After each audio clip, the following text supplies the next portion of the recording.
Op 20 maart willen wij winnen. Net voor uzelf zoals voor de macht, maar voor die.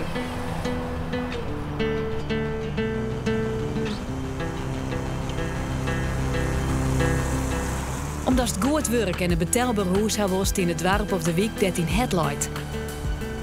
Voor de groepen die te setje broeken kennen, de meesten met een krappe beurs, of de dorpen een weekend met eigen coöperaties, winnen voor een energietransitie dat elk van profiteert. Voor een meerskip dat elk zijn talent en creativiteit zien wordt.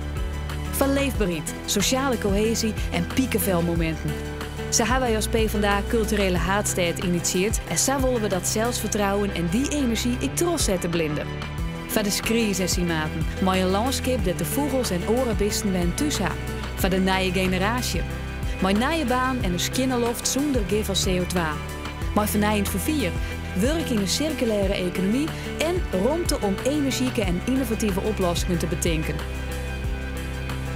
Voor de fleurige Friezen met goede plan. Verschilmakers, vrijwilligers en versnellers.